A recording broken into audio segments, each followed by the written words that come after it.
I should warn you, if you've ever driven past an old brick asylum at night and felt that shiver crawl up your back, trust that feeling. You're not wrong. Places like that keep their dead. I know because I worked there. And some nights, I swear, they still walk. I started the night shift at the St. Augustus Mental Health Facility in Newark, New Jersey, about 5 years ago. It wasn't exactly my dream job, more like the only place that called me. Back after months of applications, I'd been laid off from warehouse work. Bills were piling up, and a friend of a friend said the asylum was always looking for overnight security. I thought, how bad can it be? Just watch some cameras, walk the halls, collect a paycheck. If you've ever convinced yourself of something like that, you already know where this is going. The asylum was a fortress of history. Red brick, iron bars on the high windows, wings that spread out like jagged arms. At night, floodlights lit the courtyard, but inside, the halls always seemed too dark, even with the fluorescents buzzing overhead. I remember the first time I smelled the place. That sharp bite of bleach, sure, but underneath it something sour. Something that clung to the walls like mildew. People said it was just old building smell, but sometimes it felt closer to the odor of dried sweat and breath. Like the rooms themselves had exhaled and never inhaled again. That first week, I tried to ignore the stories. Everyone had one. Patients that never left, even after they died. A nurse who hanged herself in Ward C and supposedly still rattled the pipes.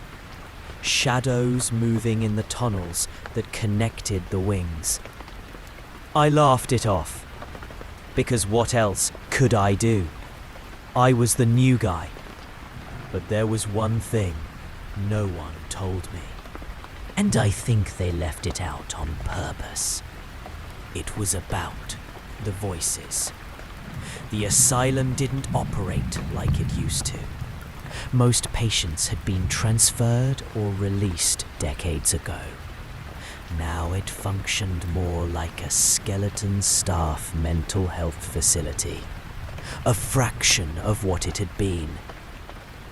But there were wings they never reopened. Wings that still sat in silence. The paint peeling. Doors chained shut. During the day, you could walk past those corridors and feel nothing but dust. At night, though, well, let me ask you, if you were walking alone past a locked ward and heard someone whisper your name from the other side of the door, what would you do? The first time it happened to me, I froze. The voice was low, cracked, like a throat that hadn't been used in years. Michael. That's my name. I spun, shining my flashlight at the chained doors.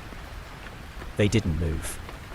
Dust coated the hinges, but the voice had been clear, curling out between the cracks like smoke. Now, I could have told myself I misheard, that the building groaned, or the wind carried something strange through the ducts. And I tried. God, I tried! But there's only so many times you can tell yourself a lie before it starts to rot inside you. Because that wasn't the only time. Every night I walked those halls, the whispers followed. Sometimes just a hum, almost like someone singing through the walls. Sometimes words I couldn't quite catch. And once, a full sentence, spoken clear as day. You shouldn't be here. Think about that. You're alone in a hallway. The lights flicker. Your footsteps echo. And suddenly the air itself tells you to leave. Would you? I didn't, and I should have. See, at first I thought the voices were the scariest thing about St. Augustus. But the voices were just the invitation. Something else was waiting deeper in that building. The real trouble began the night I found the old patient file. It was late, maybe 2:30 in the morning, the dead zone of every night shift. The security office was a shoebox with humming monitors, a single desk, and a coffee pot that tasted like rust. To kill the boredom, I'd sometimes wander the halls, check the stairwells, shine my light into the darker corners, just to prove I wasn't afraid. That night, I took a wrong turn. At least, I thought it was a wrong turn. One of the basement doors was usually locked, but for some reason, it clicked open. Inside, the air was damp, cooler. My flashlight beam caught dust swirling like snow. I should have shut the door and walked away. Instead, I went down the stairs. The basement corridor was lined with storage rooms, old furniture, wheelchairs, boxes stacked to the ceiling. My boots crunched on broken plaster. At the end of the hall, I saw a metal cabinet tipped on its side, drawers half open. Curiosity got the better of me. Inside were patient files, hundreds of them, yellowed paper, typed names, photographs stapled to the corner. Faces stared back at me, grainy black and white, some with eyes scratched out in pen. And tucked in the middle, one file had my name on it. I swear to you, I never imagined such a thing was possible. My chest went cold, my throat closed. I pulled it out with shaking hands. The folder was dated 1958, but my photograph was stapled to the corner. I stared at that photograph until my eyes blurred.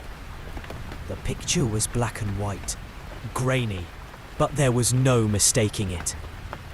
The jawline, the uneven part in the hair, the slight scar on my chin from a bike crash when I was 12.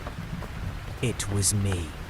But the date said 1958. Now, maybe you laugh it off. Say it was some ancestor, a relative I didn't know about. I tried to tell myself that too, But the photo didn't look like someone related to me. It looked exactly like me. No aging, no difference. As if someone had walked into my apartment yesterday, snapped a picture, and pasted it onto an old file. And then there was the diagnosis. Patient Michael H. Admittance reason: persistent auditory hallucinations, severe paranoia. Notes: reports hearing voices in the walls. Claims they whisper his name. My throat went dry. That wasn't just a coincidence. That was my life. Word for word. But how could a file from 1958 know what I'd been experiencing these past weeks? That was the first time the walls seemed to breathe. I swear, standing there in the damp basement, I felt the air push against me, like the corridor itself had leaned closer to read my reaction. I put the folder back. I wanted to believe I'd imagined it all, that maybe I was so tired the letters were swimming on the page. But before I shut the cabinet, I noticed something else. The other files, they weren't in alphabetical order. They weren't even stacked by year. They were organized by voice. I don't know how else to explain it, but the more I flicked through them, the more I realized the written symptoms matched exactly what I'd been hearing each night. A hum, a whisper, a warning. Different patients, decades apart, all reporting the same sounds. And in each file, the last note was always the same. Patient unaccounted for. I slammed the cabinet shut.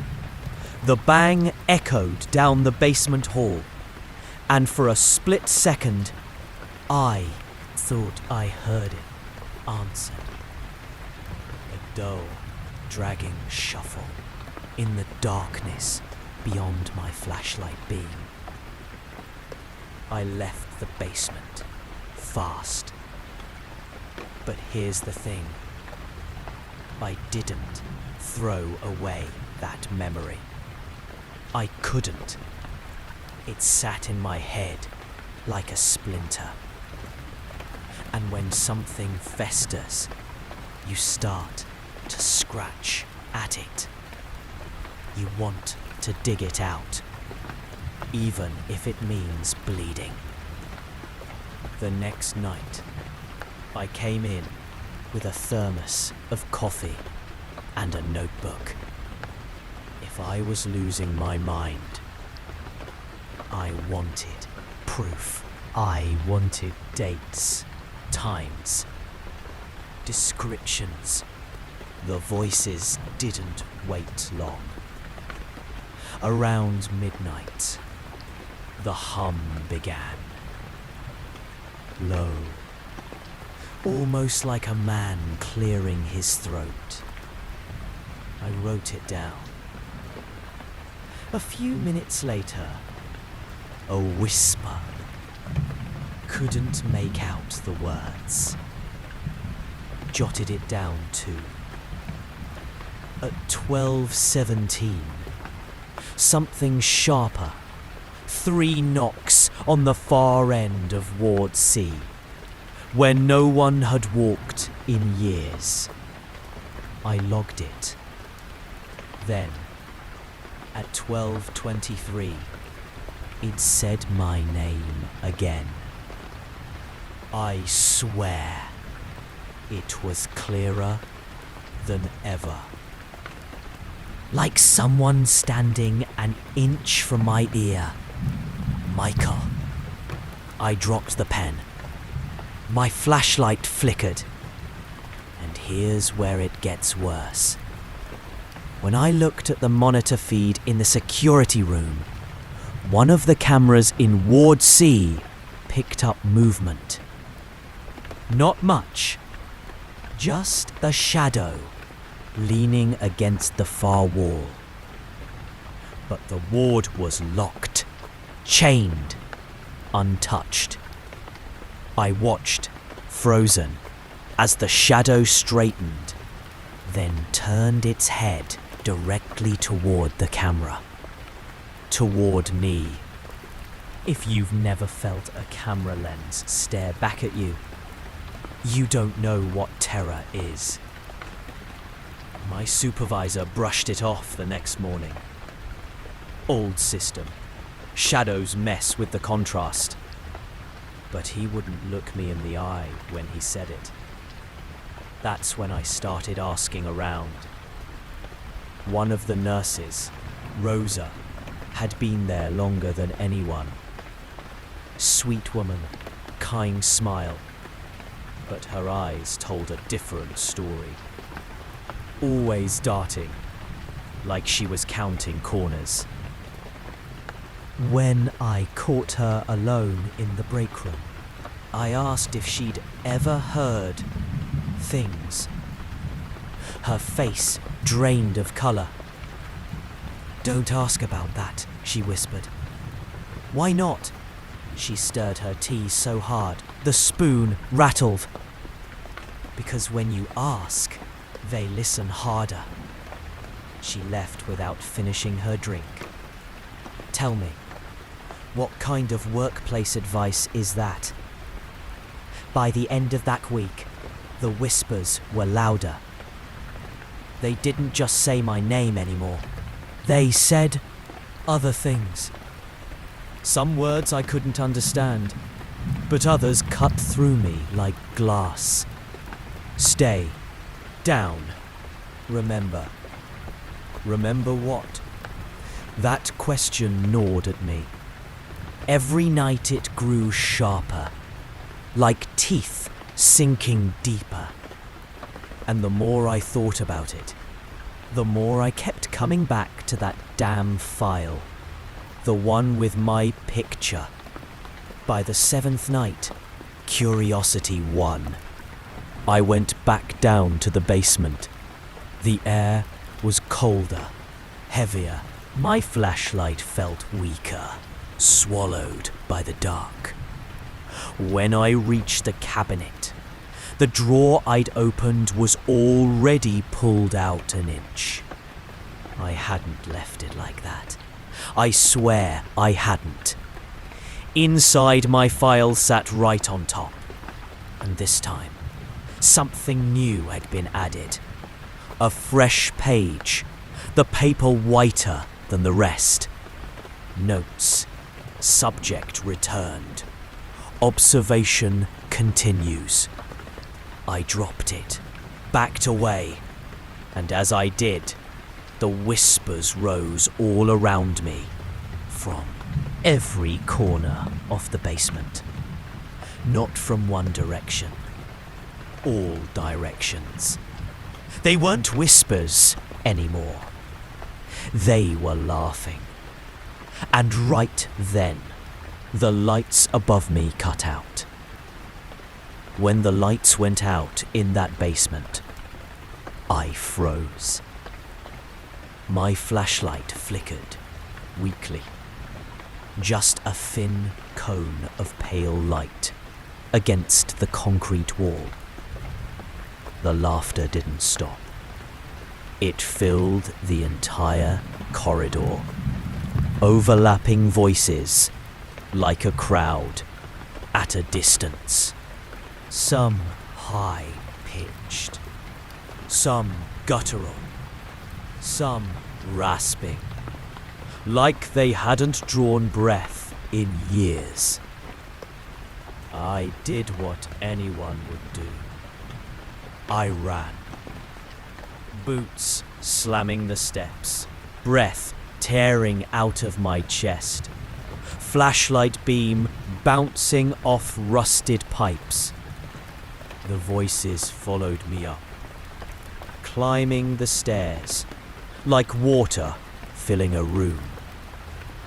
Just as I burst through the basement door, the overhead lights snapped back on. Silence dropped so fast, my ears ran. I stood there, sweating, gripping the doorknob like it was the only thing tethering me to reality. That was the night I stopped pretending this was just a bad job. The next morning, I almost quit. I even drafted the email. But bills don't care about ghosts. Rent, groceries, my car insurance, none of them were going to wait. And besides, there was something else. Something I'm ashamed to admit. I wanted to know more. Curiosity is poison in a place like that. It seeps into you, makes you push when you should run, makes you listen when you should cover your ears. By my 10th night, I wasn't just logging the voices. I was hunting them. Walking the halls with my notebook open, jotting down times, words, even the faintest sounds. That's when I noticed a pattern. Every time the whispers said, "Remember," it was followed by a sound. A knock, a scrape, or footsteps, always in threes. Knock, knock. Scrape, scrape, scrape. Tap, tap, tap. As if something was trying to keep rhythm. I told myself it was coincidence. But you don't forget patterns like that. They brand themselves into your nerves.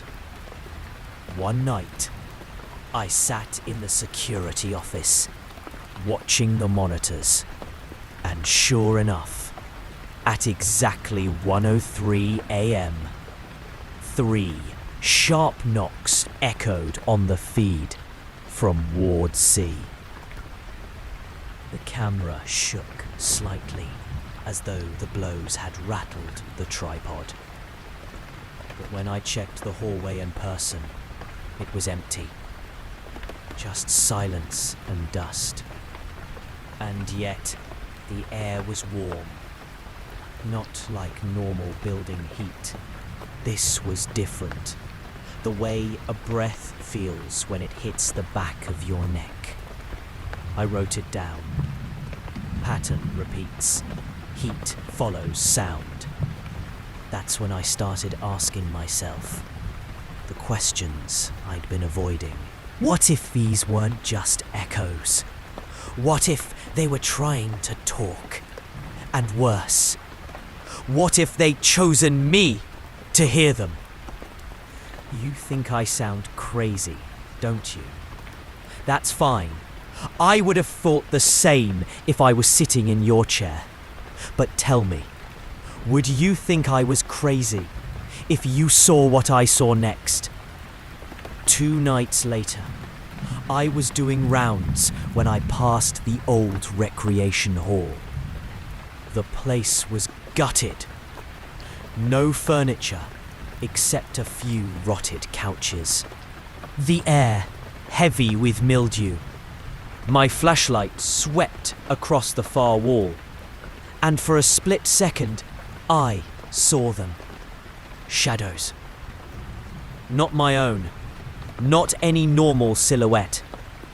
These were bent, uneven, stretched, too tall and too thin. They shifted even when I stood still, and all of them were facing me. I blinked and they were gone. That would have been enough for most people to leave. But instead, I did the stupidest thing I've ever done in my life. I said out loud, What do you want? The silence after that question was alive. The pipes groaned, the walls ticked. My own breath sounded foreign in my ears. I thought maybe they wouldn't answer. Maybe they couldn't. Then, just as I lowered my flashlight, the wall to my right shivered with a whisper. Downstairs. I swear I felt it inside my chest, vibrating through my bones.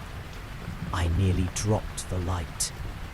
My first thought was, no, I wasn't going back to that basement. Not after what had happened last time. But you know how this goes. The second you tell yourself you won't do something, the thought starts chewing at you. By the time my shift ended, the word was stuck in my skull like gum on a shoe. Downstairs. The following night, I gave in. I waited until the hospital was quiet, until Rosa had gone home, and the other nurse was half asleep at her desk. I slipped down to the basement with my notebook and flashlight. The air was even colder this time. I reached the file cabinet, but it was empty.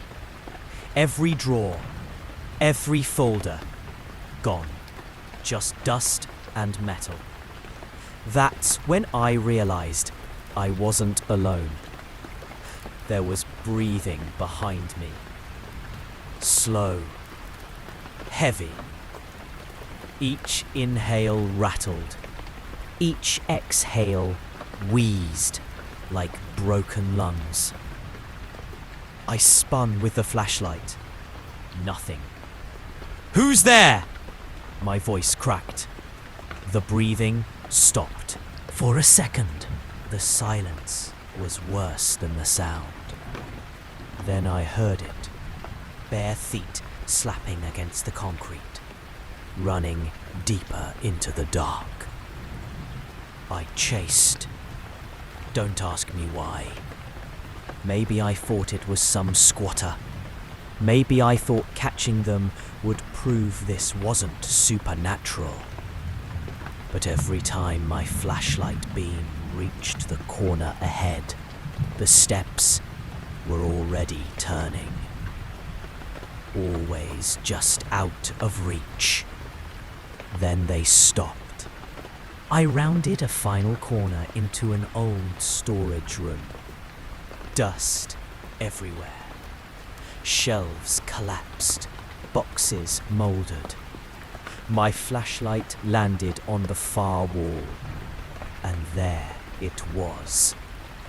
My name, scrawled in charcoal, scratched deep into the brick, over and over again. Hundreds of times. Some fresh, some so old they'd faded almost white.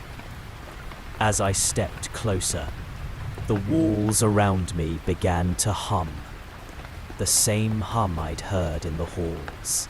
Except now, it wasn't muffled, it was deafening. And written beneath my name, in one dark, wet smear that looked like it hadn't dried yet, were 3 words. We found you. I staggered back from that wall, my flashlight beam trembling across the scrawled mess of my name. Hundreds of times, Michael, Michael, Michael, like a chant, a prayer, or a curse. The newest words glistened wet, dark as ink. But when I leaned closer, the smell hit me. Not ink.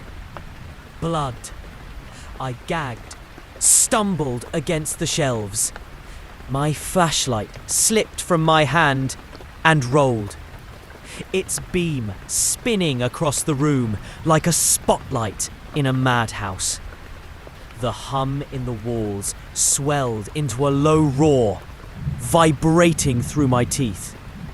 I snatched the light back up, ready to bolt, but something had changed. The room wasn't empty anymore. In the farthest corner, crouched in the dark, where the beam hadn't reached, a figure unfolded.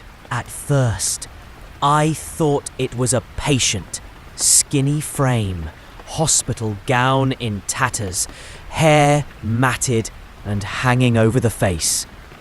But as it stood, its arms stretched too long, joints bending wrong. The sound it made wasn't breathing. It was copying the hum of the walls, like its throat had learned the building's language. I froze. My flashlight landed on its face, and for the rest of my life, I'll never scrub away what I saw. It was me, not exactly. Like someone had dragged my reflection through broken glass. Same jawline, same scar, but the eyes were wrong. Hollow sockets, wet and black, glistening as if they'd been scooped out. And the mouth, my mouth doesn't smile like that. Michael, it croaked in my own voice. My whole body went cold. My instinct screamed to run, but my legs wouldn't listen. All I managed was a whisper. What are you? The thing tilted, its head, exactly the way I tilt mine when I don't understand a question. Then it repeated my words back to me, perfectly matched. What are you? I backed toward the door, fumbling for the knob. It didn't move. Locked. I hadn't locked it. God knows I hadn't. Behind me, the doppelganger shambled forward, every step cracking its bones. My flashlight flickered with each movement, dimming more the closer it came. And then it stopped. Just inches away. It leaned down, bringing that ruined face level with mine. I could smell it. Rot and old copper. Like pennies held in a sweaty hand. Remember, it whispered. The lights cut out. I don't know how I got out of that room. One moment I was pressed against the door with the thing's mouth at my ear. The next, I was slamming into the basement hallway, gasping for air. The knob had turned in my hand, like it had never been. Locked at all. When I looked back, the room was empty. No blood, no writing, just dust. But I didn't imagine it. You know how I know. Because my notebook, the one I'd left on the floor when I dropped my flashlight, was waiting for me in the security office when I got back. I hadn't carried it there. It was open to a fresh page, and written in my own handwriting, though I swear to you I didn't write it, were the words, "We are the voices. You are the echo. Tell me, what would you have done? Packed up and left? Burned the place down?" I thought about it. God knows I thought about it. But we don't just walk away from something like that. It follows you. It waits. The next night, I tried a different tactic. I kept every light in the office blazing, coffee pot bubbling, radio blasting static. I refused to leave the chair. If the building wanted me, it would have to come drag me out. But at exactly 1:03 a.m, the static on the radio cut. Silence fell. Then came the hum. Not from the walls this time, from the speakers. It built louder and louder until the sound warped into whispers, dozens of voices tumbling over each other. My own name surged out of the static like a command. Michael. The monitors flickered. One by one, each feed blinked to black until only Ward C remained. The camera angle showed the hallway, dark, still. Then a figure stepped into frame. My double. It stood there, head tilted, staring at the lens.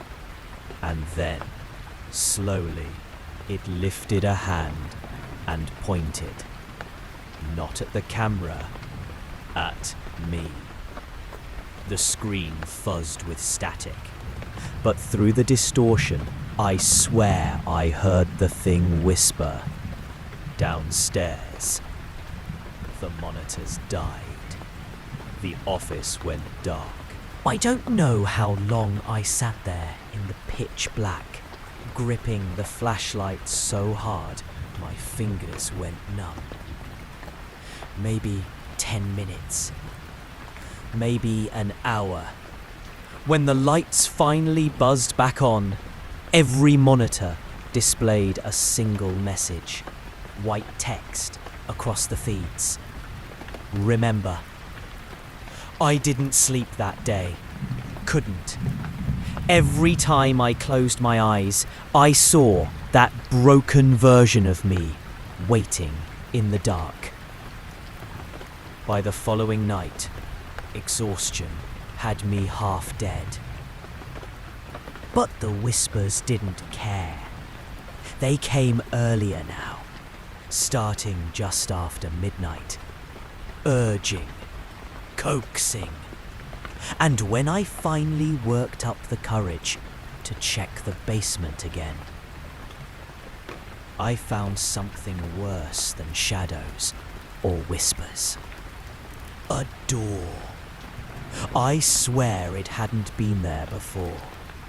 Set into the far wall, iron and rusted. Padlock dangling open. Above it, carved into the concrete, were 3 words. Forgot too long. My double was waiting on the other side. I know it was. I could feel it. And the voices. Oh God. The voices wouldn't stop.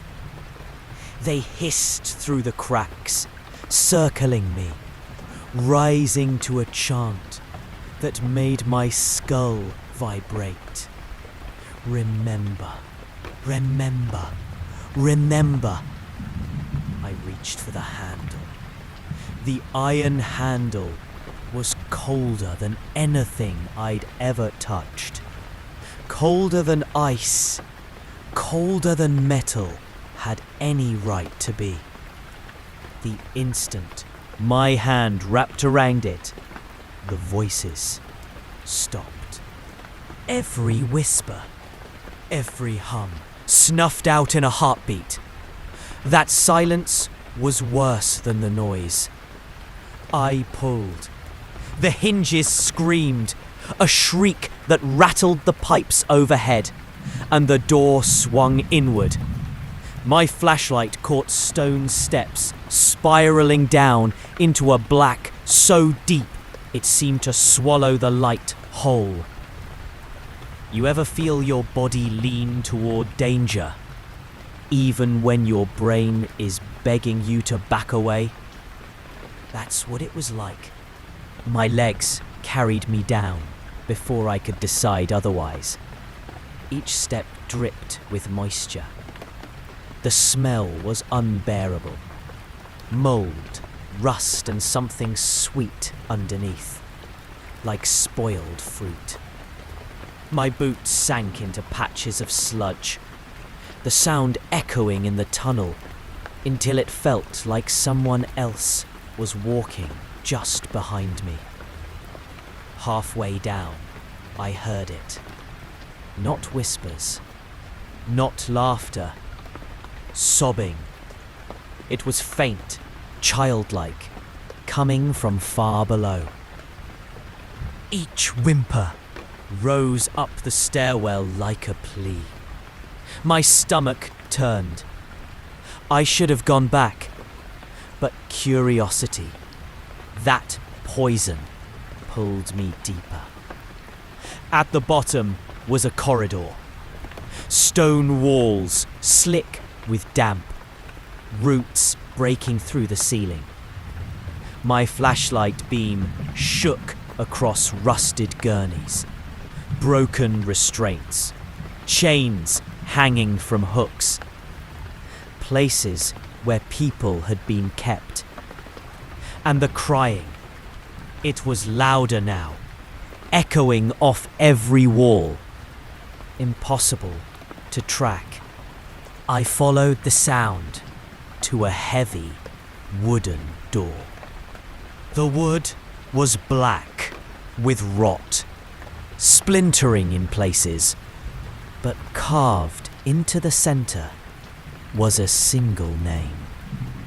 My name. I didn't want to open it. God knows I didn't. But my hand moved anyway, like the choice had never been mine. The hinges gave way with a groan, and I stepped inside. The room was circular, low ceiling, dirt floor. Along the walls, shelves sagged with hundreds of patient files. And in the center, nailed upright to a wooden post, was a mirror. But it wasn't reflecting me. The glass shimmered like water, rippling. And on the other side, I saw the thing. My double. It stood perfectly still, head tilted, grinning that ruined grin. The empty sockets seemed to burrow into me. Behind it, shadows swirled.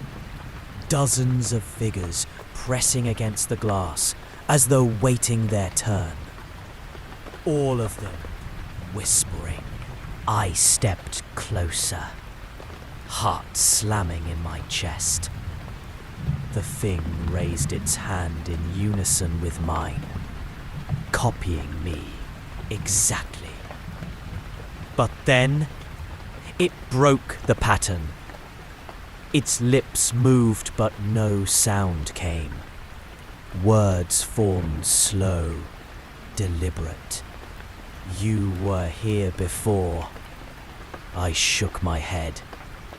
No, that's not possible. The thing smiled wider.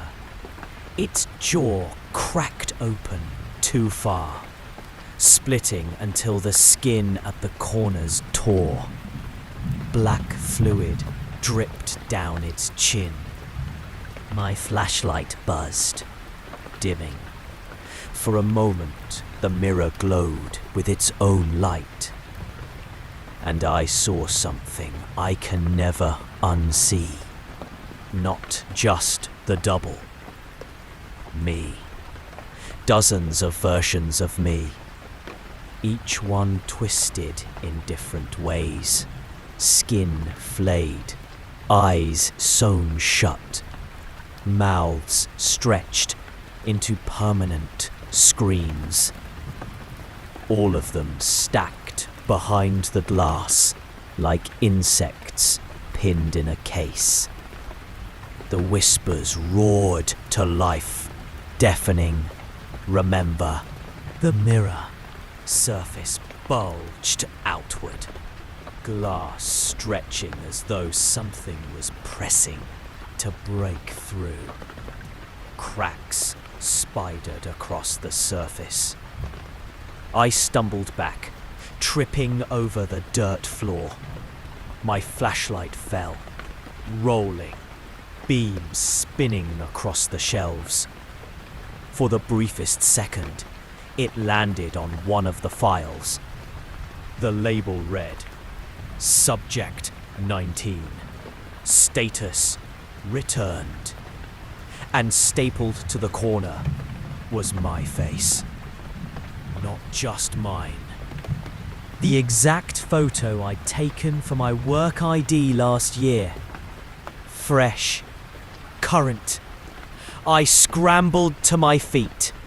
The mirror was groaning, splitting wider. A hand, my hand, pressed through, stretching the glass like skin. The fingers were too long, too sharp, nails blackened. I ran. The voices screamed after me, rattling the corridor. My footsteps pounded the spiral stairs, lungs burning, ears full of that endless chant. Remember, remember, remember. When I burst back into the basement, the door slammed shut behind me with a force that knocked dust from the ceiling. The padlock snapped back into place on its own. And just like that, silence. I leaned against the wall, shaking so hard I nearly dropped the flashlight. My throat burned. My chest heaved. And for the first time, I let the truth in. This wasn't just a haunting. This was a trap. The asylum didn't just hold the dead. It collected them. It collected pieces of the people who stayed too long, listened too hard, walked too deep. And now, it wanted me. When I stumbled back to the office, Rosa was there, waiting by the door. Her face pale, lips pressed tight. "You went downstairs, didn't you?" she said. I couldn't even lie. Her hands trembled as she reached for my arm. "You shouldn't have opened it." "What is it?" I asked, voice cracking. Her eyes filled with tears. "That door isn't new. It's been there for everyone who hears them. And once you see what's behind it," she swallowed hard, "they don't let you leave." She left without another word, as if even standing near me was dangerous now. I didn't argue, because deep down, I already knew she was right. That night, when I finally left the asylum and stepped into the morning air, I felt it. The whispers followed me. I thought leaving the asylum would save me. The sunlight hit my face that morning, and for a moment, I convinced myself the nightmare was over. That fresh air, real light, the noise of cars and birds would drown out everything I'd heard inside those walls.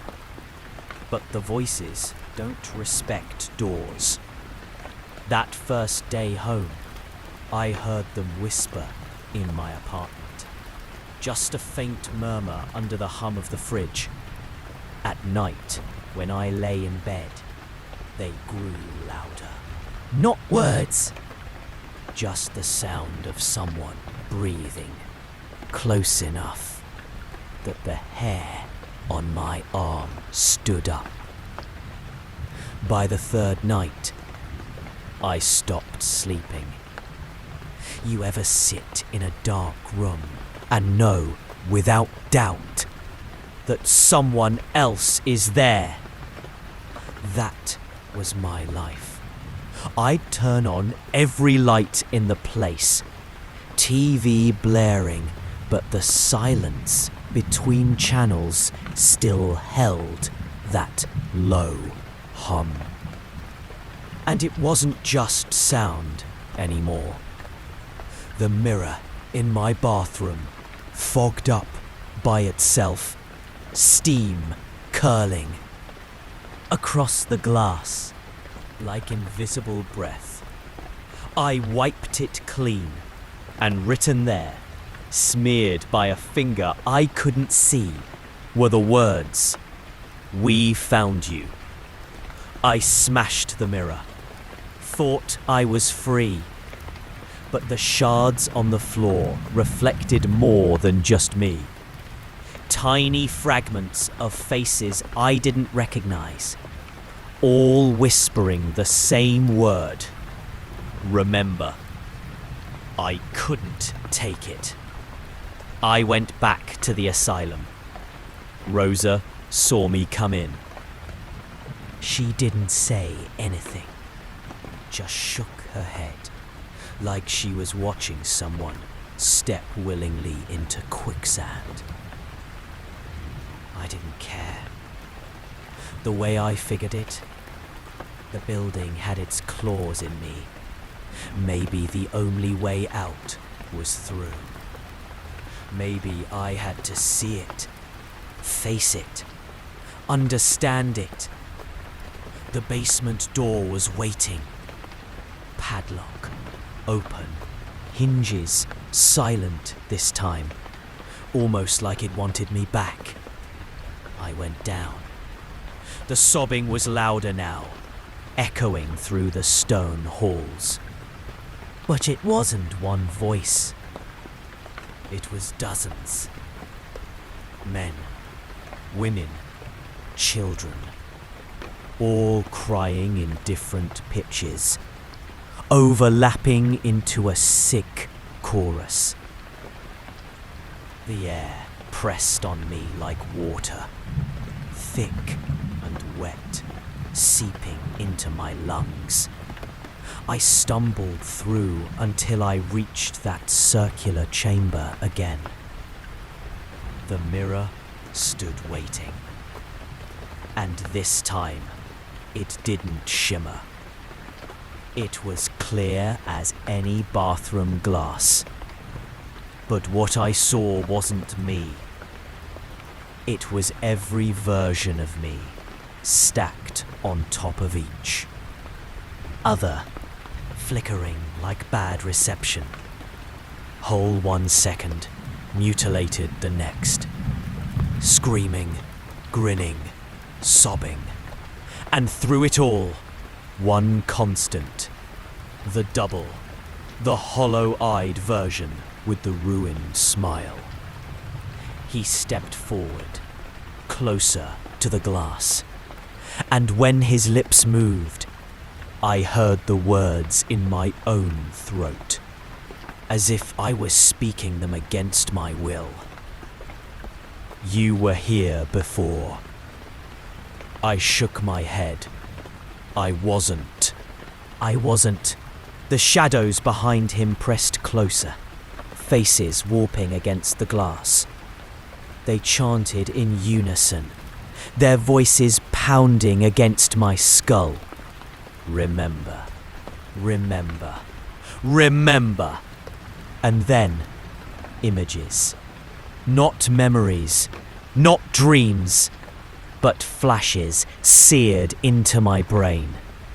A gurney, straps cutting into my wrists, a white room with peeling paint, doctors in masks, whispering, not writing notes, but carving them into the walls, and my own screams echoing until they didn't sound like mine anymore. I fell to my knees, because for a second, I believed them. I believed I had been there before.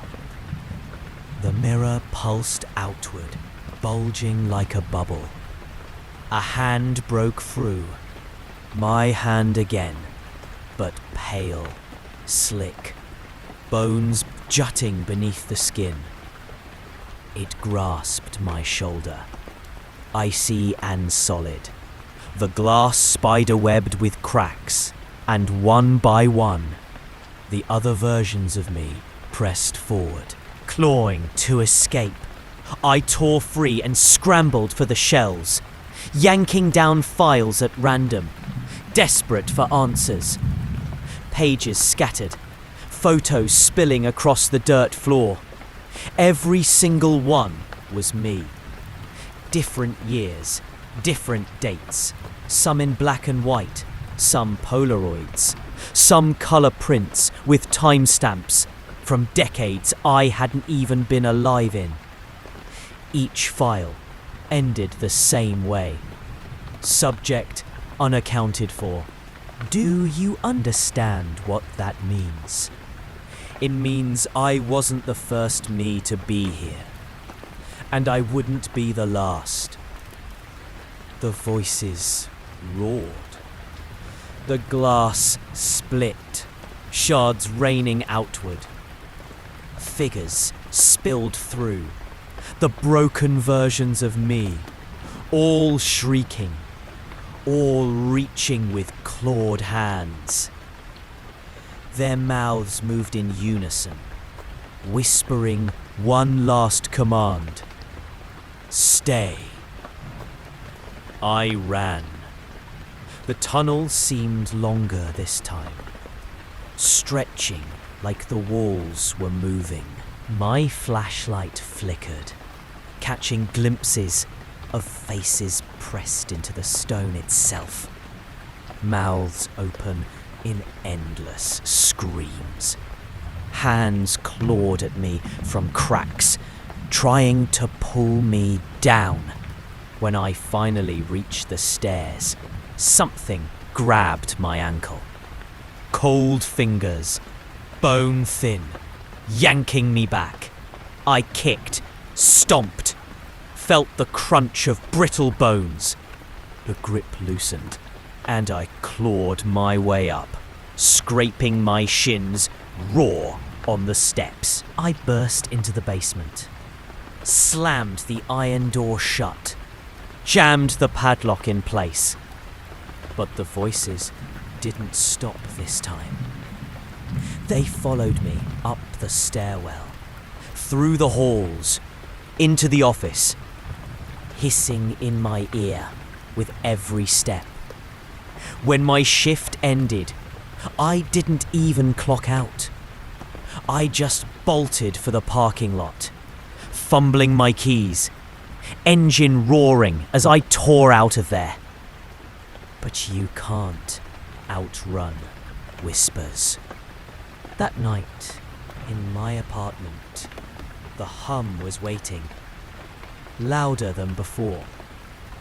And when I looked into the cracked reflection of my TV screen, I saw him, the double, standing behind me, grinning. I stopped leaving the lights on. What was the point? Shadows didn't care about lamps. By then, the voices weren't whispers anymore. They were conversations. They argued in my walls, laughed in my vents, cried under my bed. Sometimes they even used my name. They said it like they knew me, better than I knew myself. Evan, you left us. Evan, you'll come back. Evan, you never left. I started unplugging things. First the TV, then the fridge, then every device in the apartment. Didn't matter. The static kept buzzing. The whispers just slipped into the silence, louder, sharper. I hadn't slept in days when Rosa called. She said I'd been marked absent too long, that I needed to check in. I almost laughed in her ear. Go back. After everything. But I couldn't tell her what I'd seen. Not over the phone. Not where the voices could hear. So I agreed. When I showed up, she stared at me like she didn't recognize me. My face was pale, my eyes sunk deep. She asked if I'd been using. I wish it was drugs.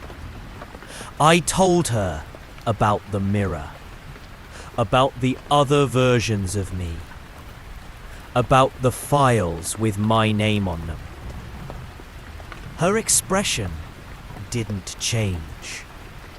She just lit a cigarette and said one thing that froze me to the bone. You think you're the first guard to say that? I pressed her, begged her to explain, but she wouldn't. Just said the place eats people, reshapes them, spits them back out. Sometimes they leave. Sometimes they don't. Sometimes they think they leave. I walked out before she could say more. But the seed was planted. That night, I locked myself in. Barricaded the door with furniture. Taped over the vents. Covered every reflective surface with blankets. I sat in the middle of the room with a knife, waiting. Hours passed. My body begged for sleep, but I fought it. Because every time my eyes closed, I saw him. My double. Standing closer, smiling wider. At some point, exhaustion won. When I opened my eyes, I wasn't in my apartment anymore. I was in the asylum. The halls stretched forever. The walls dripping like meat. Every door swung open and shut by itself. The sound echoing like gunshots. And down the corridor, the voices weren't whispers. They were screams. The patients I'd seen in files, in photos, in records. They were all there. Faces warped, jaws unhinged, eyes rolled white. They shuffled, crawled, floated toward me. And every single one of them wore my face. I ran, but the halls twisted, bent, turned back into themselves.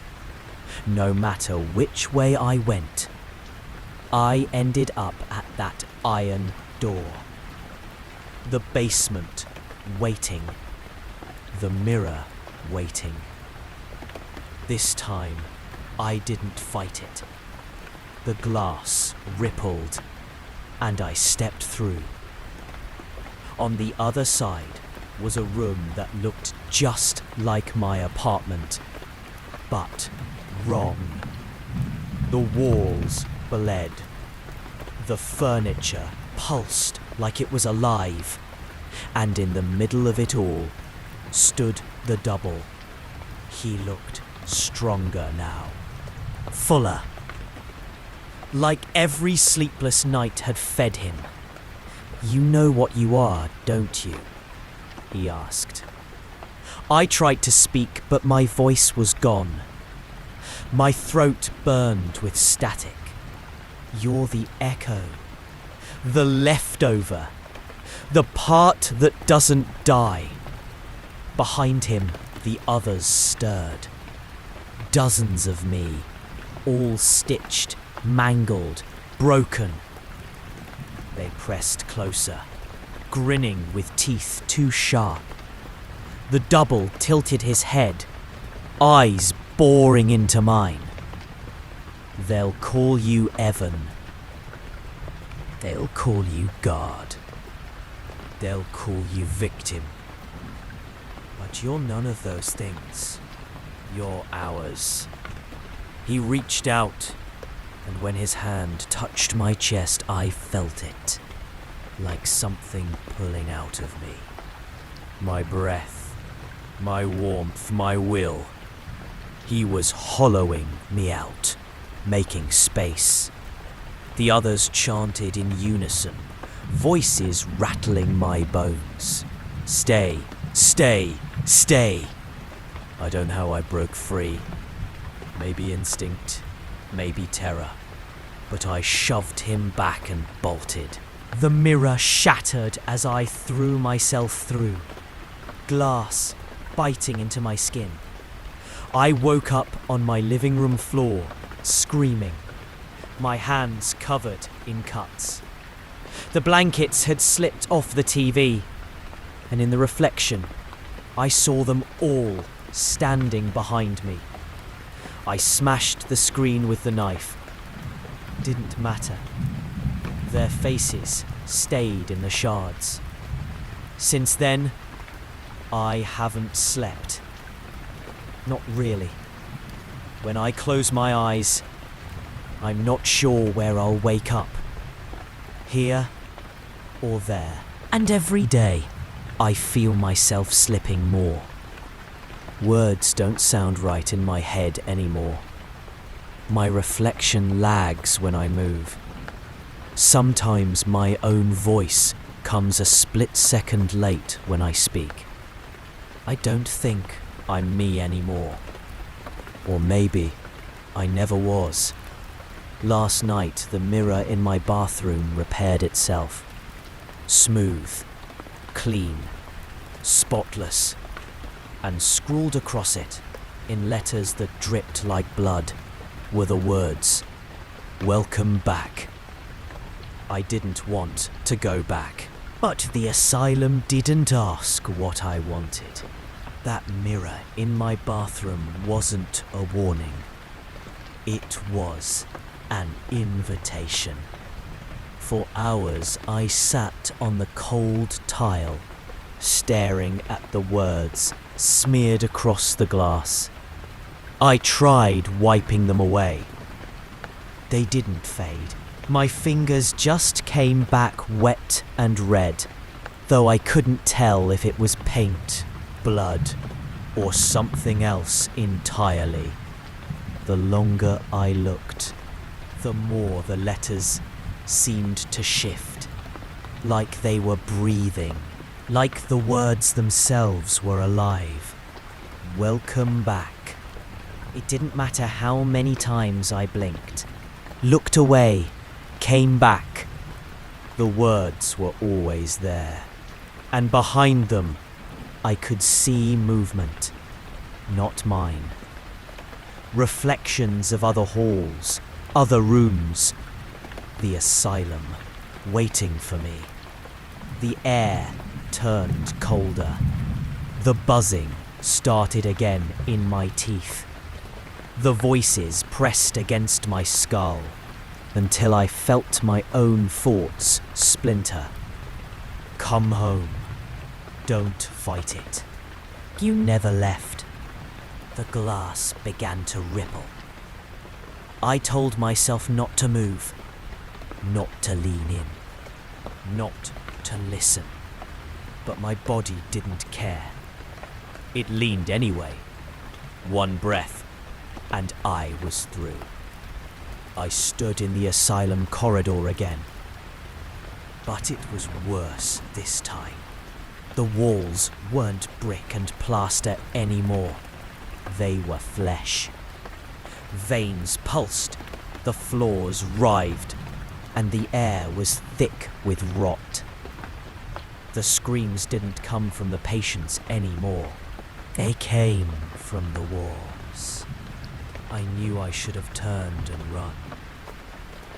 But the hall stretched infinitely in both directions.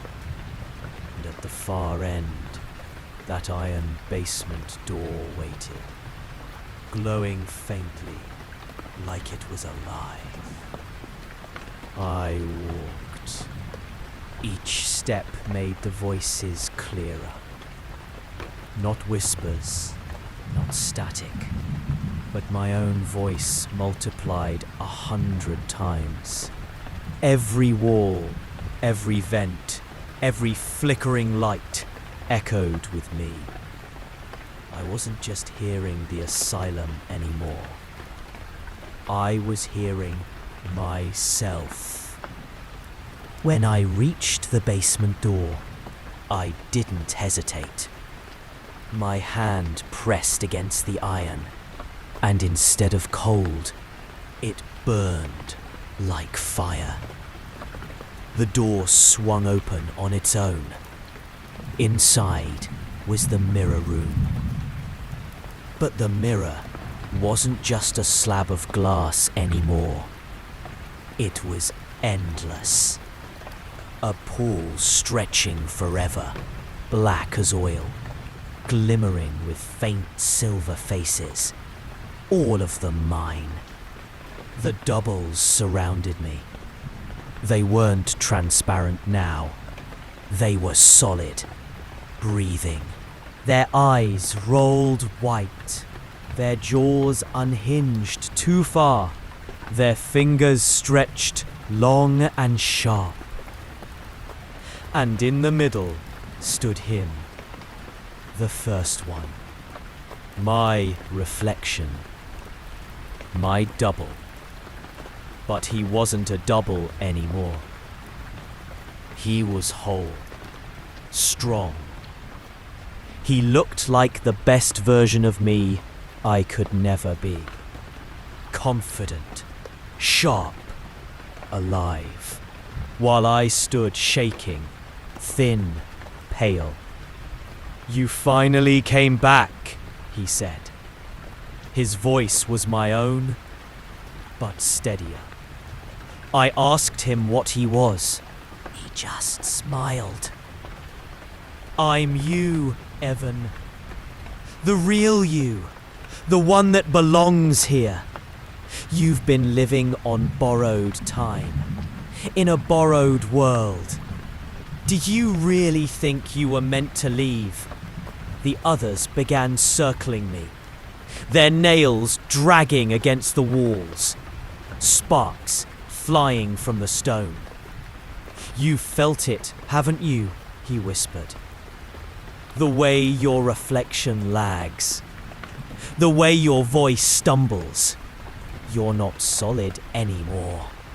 You're thinning out, 'cause you were never whole to begin with." I tried to back away, but the circle closed in. "You are the echo," he said. "The shadow. The leftover piece that crawled out when I stayed behind. You thought you survived the asylum, but the truth is..." He leaned close. His breath was my own. "You never left." The words hit harder than any blow. Because, deep down, I already knew it. The moment I first saw him in the mirror, I knew. Something inside me had split. The man who walked out of that asylum wasn't the same man who walked in. Maybe he was never real. Maybe I was never real. The doubles grabbed me then. Their hands dug in, cold and sharp. They pulled. I felt my body tear. Not flesh, but identity. I screamed. The mirror rippled, and my reflection, the strong one, the real one, stepped forward. He didn't struggle. He didn't fight. He just slid into me, like he was putting on a coat. And suddenly, I wasn't in control anymore. I felt my mouth move, but the words weren't mine. "Thank you for holding my place," he said, using my voice, smiling through my face. The others howled in joy. The walls shook. The mirror boiled with light. And then silence. I woke up in my apartment. Everything was normal. No blood, no voices, no broken glass. The bathroom mirror was clean. My face stared back at me, calm, composed. But it wasn't me. It was him. The reflection smiled first, and this time I smiled back. I haven't been back to the asylum since. I don't need to. It's already inside me. The voices don't whisper anymore. They breathe with me, speak through me. When Rosa called again, I picked up. She said they were hiring more guards. That she thought I could show the new ones the ropes. I told her I'd be glad to. After all, everyone has to come home eventually. And when they do, I'll be waiting in the mirror.